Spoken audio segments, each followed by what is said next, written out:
a kú dédé àsìkò yìí a kú iṣẹ́ o ọlọ́run yóò gbàdúrà wa àmín. ìròyìn fẹ́lifẹ́li náà ló ń dé sí ojú amóhùnmáwòrán yín láti ilé iṣẹ́ wa ìròyìn fẹ́lifẹ́li TV lónìí tí í ṣe ọjọ́rú Wednesday ọjọ́ karùn-ún nínú oṣù kẹfà ọdún 2024 Fúnmi Adénúgà ni oníròyìn. Síwájú kẹ́ tó gbọ́ ìròyìn ọ̀hún lẹ́kùnrẹ́rẹ́ ẹ jẹ́ ká dé òkè lọ́hùn náà à ń darí padà bọ̀.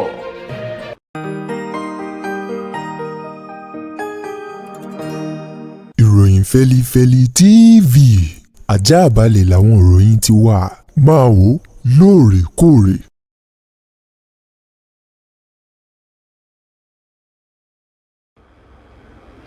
Ẹ káàbọ̀ padà ìròyìn fẹ́lifẹ́li ọ̀hún rèé lẹ́kùnrẹ́rẹ́. Lórí ìforí ìkòkò sọdún àgbáríjọpọ̀ ìpàdé eléyìí tó gba ìlágùn tó ń ti omi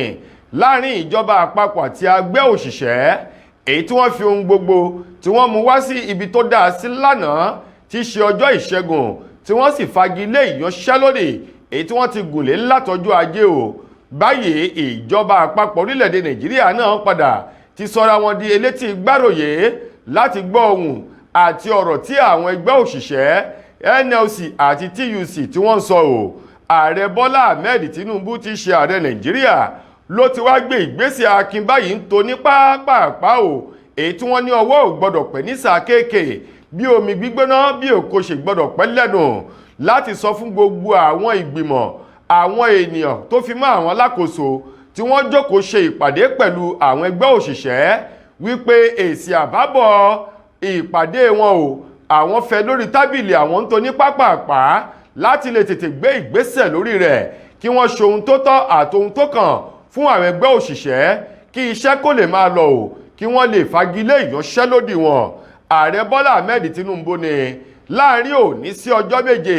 àwọn ẹgbẹ́ òṣìṣẹ́ wọn yóò gbọ́ ìró ayọ̀ tó ń ti ròyìn dùnú eléyìí tí ó mórí wọn wú o. Bẹ́ẹ̀ bá sì gbàgbé owó tí ìjọba àpapọ̀ kọ́kọ́ fi lọ àwọn ẹgbẹ́ òṣìṣẹ́ ní ẹgbẹ̀rún méjìdínláàádọ́ta 48,000 naira láàrin rẹ̀ ni wọ́n sanwó ọ̀hún di ẹgbẹ̀rún lọ́nà àádọ́ta 50,000 naira wọ́n táwọn ẹgbẹ́ òṣìṣẹ́ fárígà wọ́n tún gbé owó ọ̀hún lọ sí ẹgbẹ̀rún lọ́nà ọgọ́ta náírà 60,000 naira àwọn ẹgbẹ́ òṣìṣẹ́ ní owó àwọn kọ́ o ṣùgbọ́n láàrin ẹgbẹ̀rún lọ́nà ọgọ́ta sí ẹgbẹ̀rún lọ́nà ọgọ́rùn-ún náírà ló dàbí ẹni wípé ìjọba àpapọ̀ wọn yóò máa san owó náà fún àwọn òṣìṣẹ́ wípé ó ṣeé ṣe owó oṣù àwọn òṣìṣẹ́ tó kéré jù yóò máa lọ ẹgbẹ̀rún lọ́nà ọgọ́rùn-ún náírà 100,000 naira. Lára àwọn ènìyàn tó wà níbi ìpàdé ọ̀hún èyí tí Tinubu sọ wípé òun fẹ́ èsì àbájáde níbẹ̀ láti rí alákòóso fún ìṣúná owó ní orílẹ̀-èdè yìí eyín alákòóso Wálé Ẹ̀dùn bákan náà alákòóso Àtíkù Bàgúdù bákan náà láti rí alákòóso Idris Muhammed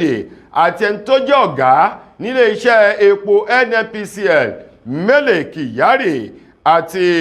ọ̀pọ̀lọpọ̀ àwọn ènìyàn ńlá o tó wà níbi ìpàdé ọ̀hún. Láìpẹ́ láì jìnnà wọ́n ti ní kí àwọn ẹgbẹ́ òṣìṣẹ́ orílẹ̀-èdè Nàìjíríà kí wọ́n máa retí ayọ̀ èsì ìdùnnú tó ń ti ròyìn ìdùnnú láti ọ̀dọ̀ ìjọba àpapọ̀. Lórí àwọn àkànṣe iṣẹ́ ńláńlá kan èyí tí alákòóso fún olúlu orílẹ̀-èdè wa Nàìjíríà eyín Ezenwata Nyesom Wike Ezenwa ní láìsí tàbí ṣùgbọ́n ó ní ó dá àwọn lójú gbangba wípé ààrẹ Bọ́lá Ahmed Tinubu yóò padà wọlé ipò ààrẹ lẹ́ẹ̀kan sí lọ́dún 2027. Wọ̀nyí ni àwọn ọ̀rọ̀ tó tẹnu Nyesom Wike tó ṣe alákòóso fún olúlu orílẹ̀-èdè wa Nàìjíríà èyí tó sọ níbi ayẹyẹ ìkáṣọlójú àwọn àkànṣe òpópónà kan èyí tí wọ́n ṣe nílùú Àbújá jáde sí ẹ̀yìn odi ìlú Àbújá lọ sí àwọn ìpínlẹ̀ tó kọ́wọ́ ti ìlú Àbújá tí àwọn ojú ọ̀nà ọ̀hún tó ń lọ bí 20 níbẹ̀ ńlá ti rí ààrẹ orílẹ̀-èdè yìí Bọ́lá Ahmed Tinubu àti àwọn ènìyàn ńláńlá lọ́jọ́ ìṣẹ́gun ọ̀sẹ̀ yìí níbi ìgbà tí wọ́n ń ká aṣọ lójú àwọn àkànṣe ojú òpópónà. Níbẹ̀ ni Bọ́lá Ahmed Tinubu ni wọ́n ti sọ rí àwọn ọ̀nà náà tó jẹ́ díẹ̀ nínú àwọn ọ̀nà ọ̀hún ni wọ́n ti fi orúkọ gbajúgbajà òǹkàwé gboyè rẹpẹtẹ ní orílẹ̀-èdè yìí àti nílẹ̀ adúláwọ̀ tó ti àgbáńláyé olóyè Wọlé Ṣóyínká ni wọ́n fi orúkọ wọn sórí àwọn ọ̀nà kan nínú àwọn ọ̀nà ọ̀hún ṣùgbọ́n ní ìgbà tí Alakoso Nyesom Wike Ezenwo Nyesom Wike tí ṣe alákòóso fún olúlu orílẹ̀-èdè wa Nàìjíríà nígbà tí yóò sọ̀rọ̀ ó ní láìsí tàbí ṣùgbọ́n o bí wọ́n bá ń béèrè lọ́wọ́ àwọn olùgbé Àbújá àti agbègbè rẹ̀ kí wọ́n sọ díẹ̀ nípa ààrẹ Tinubu ó ní gbogbo wọn ni wọ́n ní ìtàn dáadáa àtohun dáadáa tóhun tí ọ̀rọ̀ rere láti sọ nípa Tinubu ó wá ní òun ṣe èyí láti gbé ìgbésẹ̀ àti láti fi ètò ìṣèjọba àwarawa adùn tó ń bẹ níbẹ̀ fi fún àwọn èèyàn tóun ṣe ìjọba lé lórí nílùú Àbújá àti lẹ́yìn odi rẹ̀ Nyesom Wike ní lákòótán nínú ọ̀rọ̀ òun ó ní ó dá àwọn lójú wípé ọdún 2027 ààrẹ Tinubu yóò jáwé olúborí ìjọba lé lórí nílùú Àbújá àti lẹ́yìn odi rẹ̀ Nyesom Wike ní lákòótán nínú ọ̀rọ̀ òun ó ní ó dá àwọn lójú wípé ọdún 2027 ààrẹ Tinubu yóò jáwé olúborí sí ipò ààrẹ lẹ́ẹ̀kan sí ó ní láì fi ọ̀rọ̀ dídùn sí ó ní ká fi èyí hùn sílẹ̀ kó má dàbí ẹni wípé òun ti ń ṣe ìpolongo ìbò tàbí láti máa ṣe ìpolongo fún ààrẹ Tinubu ṣùgbọ́n ó dá àwọn lójú wípé Tinubu yóò tún jáwé olúborí lẹ́ẹ̀kan sí i. Àwọn ọ̀jọ̀gbọ́n ò mọyún ìgbín nínú ìkarahun tí wọ́n ṣe àkọsílẹ̀ bí owó ti ń wọlé jáde àti ohun tí wọ́n ń lò fún lórí àwọn gómìnà 36 ní orílẹ̀-èdè wa Nàìjíríà ni wọ́n ti ní ó kéré tán báyìí àwọn gómìnà bíi 30 governors ni wọ́n ti ná owó tó tó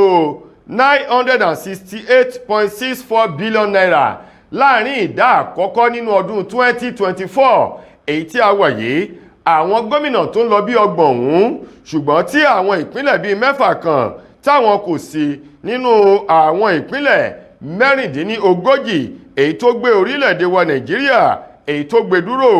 gẹ́gẹ́ bí wọ́n ti sọ̀rọ̀ ọ̀hún di mímọ̀ wọ́n ní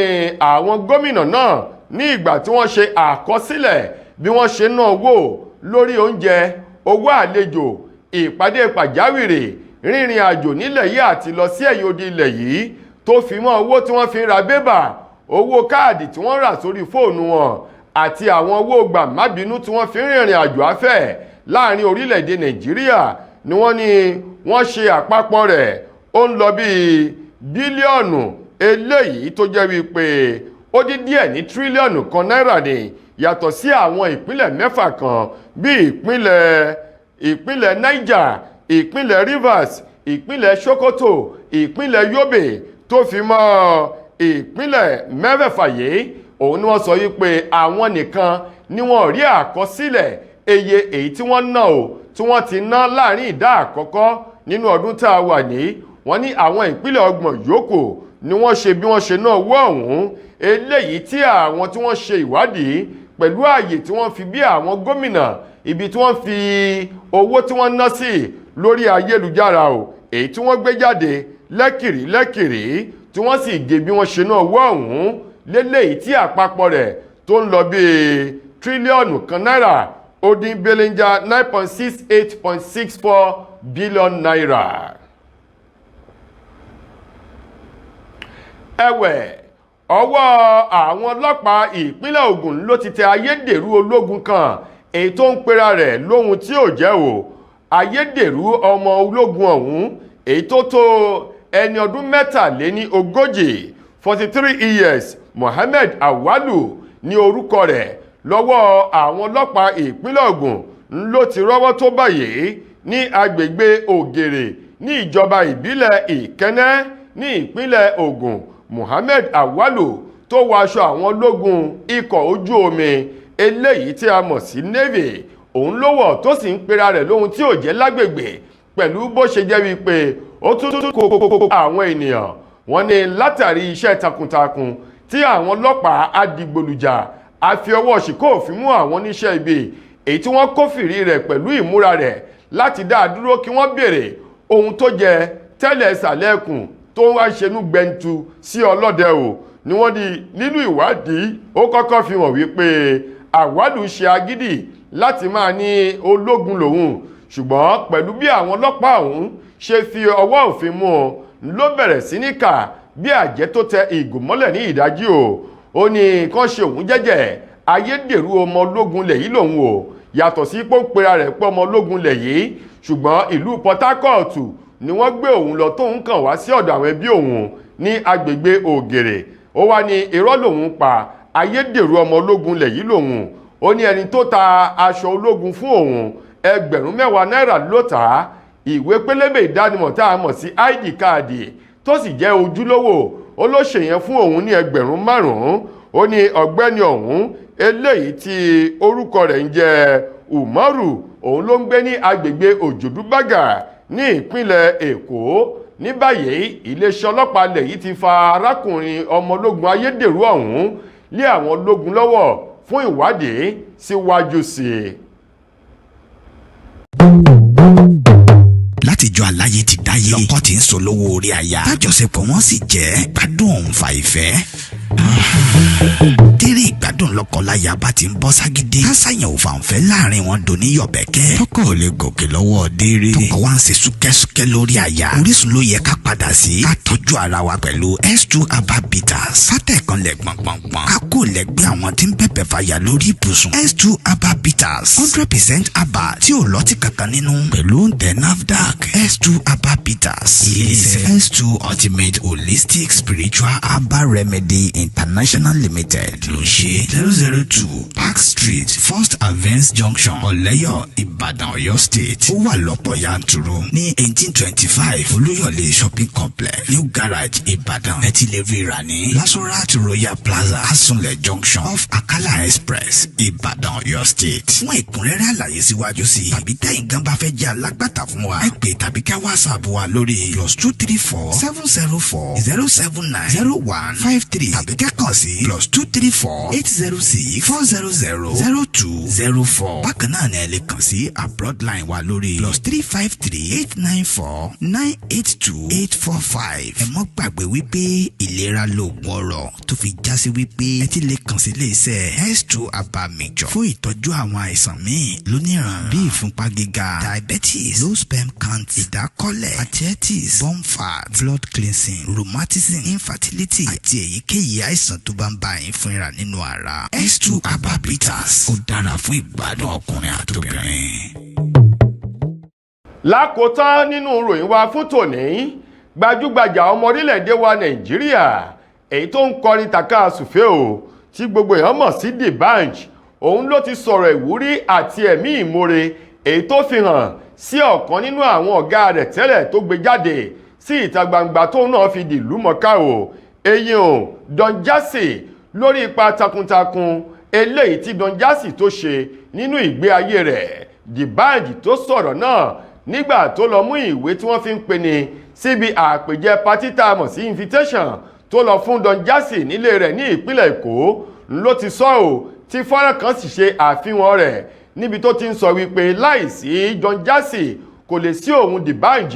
láìsí Don Jazzy ó ṣeé ṣe kí òun sì máa rákòrò pẹ̀lú ògo àti ẹwà Ọlọ́run tó bu òun ó ní kò sí bí òun yóò ṣe kan ìtàn ayé òun tí orúkọ Don Jazzy kò ní hàn bẹ́ẹ̀. Ó ní nípa ìdí èyí Don Jazzy ní áńgẹ́lì tí Ọlọ́run lò láti fi ògo ayé òun hàn fún gbogbo àgbáńlá ayé. Olóhun rántí ọdún náà lọ́hùn-ún ní ìgbà tó ń darapọ̀ mọ́ ilé iṣẹ́ Don Jazzy ní 2004 tí àwọn sì jọ jókòó láti wo orúkọ tí wọ́n máa fi gbé orin jáde èyí tí wọ́n pè ní More Hit Records kó tó di wípé Don Jazzy ṣe àyípadà orúkọ náà sí Marvin's Record lọ́dún 2012. D'banj ní inú òun dùn ayọ̀ òun kún láti fún Don Jazzy ní ìwé láti pè é síbi àpèjẹ ayẹyẹ 40 ọdún tí òun ti ń kọ orin bọ̀. D'banj ní nínú ọdún tá a wà yìí ní ó pé 40 ọdún gbáko tí Ọlọ́run ọba dẹ́dà ti fi ẹ̀bùn ńlá hàn nínú ayé òun sí gbogbo àgbáńlá ayé. Ó ní nípa ìdí èyí ó ní òun dúpẹ́ lọ́wọ́ ìrìn àjò Don Jazzy nínú ayé òun. Ó wá ní lórúkọ òun D'banj àti gbogbo àwọn ikọ̀ òun àti ẹbí òun lòun fi dúpẹ́ lọ́wọ́ Don Jazzy gẹ́gẹ́ bí D'banj bó ṣe sọ ọ̀rọ̀ náà nínú fọ́nrán kan èyí tó fi léde àti ọ̀rọ̀ kan tó kọ sórí ìkànnì X àti Instagram rẹ̀ D'banj nínú òun dùn pẹ̀lú pé bóun ṣe pé 40 ọdún nínú orin kíkọ tàkasùfèé, ọ̀pọ̀lọpọ̀ orin lòun sì ti kọ tó ti làmìlaka tó di ìlúmọ̀ọ́ká tí gbogbo ayé tẹ́wọ́ gbà á. Lákòótán nínú ọ̀rọ̀ D'banj, ó rọ àwọn tí wọ́n ń bọ̀ lẹ́yìn láti má ṣe fi ojú olóore wọn gúngi o, láti máa buyì ọláhun ọ̀wọ̀ fún gbogbo àwọn ènìyàn èyí tó ràn wọ́n lọ́wọ́, kí wọ́n má sì gé ìka èyí tó ń bọ́ wọn lóúnjẹ, kí wọ́n má jẹjẹ, gẹ́gẹ́ bí D'banj bó ṣe sọ ọ̀rọ̀ ọ̀hún. Tó ẹ̀yin ará, ìròyìn Feli-feli kò ní jù báyìí lọ láti iléeṣẹ́ wa ìròyìn Feli-feli TV. Títí ojúmọ́ ọ̀la tẹ́tùmọ̀ aláǹfààní láti gbọ́ tún rìn míì. Mo gbà ládùúrà wípé ilé òní lé wa, ọ̀nà òní nà wá. Fúnmi Adénúgà lẹni tó mú ìròyìn wá sí ojú amóhùnmáwòrán yín. Ẹ ṣeun gan ni o.